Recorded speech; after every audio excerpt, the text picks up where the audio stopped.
And happening here this morning, we are heading into the final weekend of the Walk to End Alzheimer's season.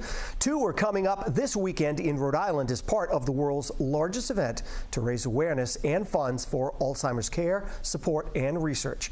Joining us today with everything we need to know is Alzheimer's Association member Donna McGowan and our very own Mike Montecalvo. Good morning, everybody. Good morning. Will. Thanks so much for coming in, Donna. We'll talk about this right off the top. Talk about the two walks because they are so vital to the association itself and raising money for this cause. Yes, they are. The money that we raise goes back into the community, so that's why the walks are exceptionally vital. So the first one is Saturday, September 28th, in the town of North Scituate Common, and then the second largest, our largest walk in the state is the Temple to Music at Roger Williams Park on Sunday, the 29th. And both walks register at 8:30 in the morning if you haven't registered yet, and the festivities start around 9:30, 9:45. Right, which is a great thing. Now, I know we talked about this when you were here just a couple of weeks ago, but let's talk about the caregivers themselves who actually have to take care of the folks who have Alzheimer's. I know, Mike, you've been down this path many times, and you know how this all works, but they are so vital, and to know that they are also not alone in this battle. Yeah, I think when you come to the walk, you actually realize at that point in your life that you're not alone in this battle. Whether you have the disease, whether you're a caregiver, we have a flower ceremony. It's 15 minutes, and there are 4 flowers, and they represent different factions of why you're involved with the disease. And one is yellow. The yellow flower represents caregivers.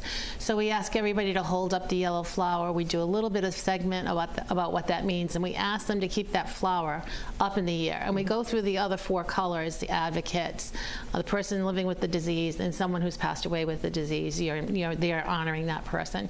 And then at the end of those 4 flowers, everything is a beautiful sea of colors. And if you look to your left and you look to your right, it's like amazing. Because in Providence right now, we have about 1,200 registered.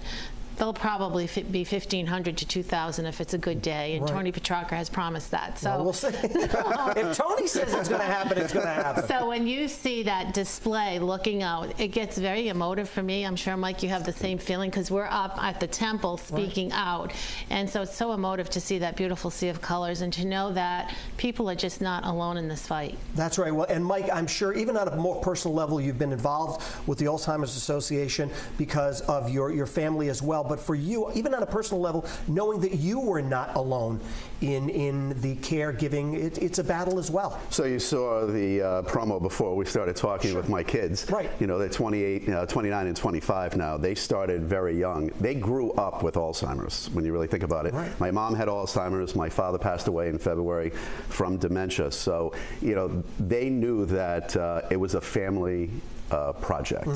And so, but it's isolating too when you think about it. COVID did a lot to the folks that lived at home, right.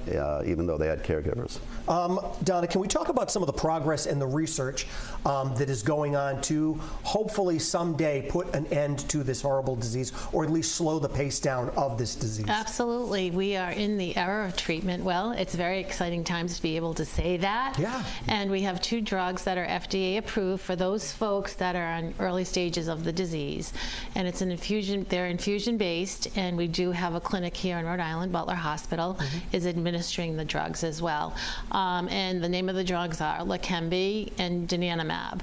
So, and depending on what you qualify for, the doctor would do that medical assessment, etc.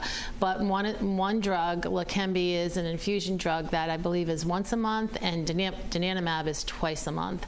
Again, it's FDA approved. The key here is early detection.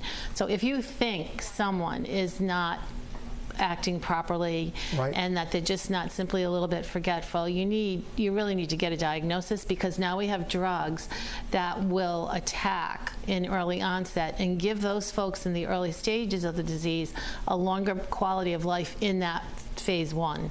Right, so it doesn't advance into phase 2. It's longer, it's stretched out. And Mike, I know you were even just saying this morning, there are so many things that you learned along the way that you wish you knew maybe sooner to help in with your father? Yeah, it's Monday morning quarterbacking. Sure, right. Stress level is really a big thing for any caregiver. I don't care what the disease is.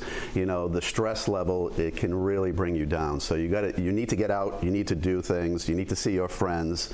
Have somebody come into the house with your loved one, but you need to take care of yourself. By the way, we saw that little girl with the white flower. Yeah. That's the person I want to interview down the road, the first Alzheimer's survivor. Right. And I think because of walks and the money that we raise and the medication, someday I think we're going to get there. Yeah, knock on wood. All right, thanks folks for being here this morning. Thank you. All good stuff, and you can learn more about the Alzheimer's Association and register for the final 2 walks over at roadshow.com.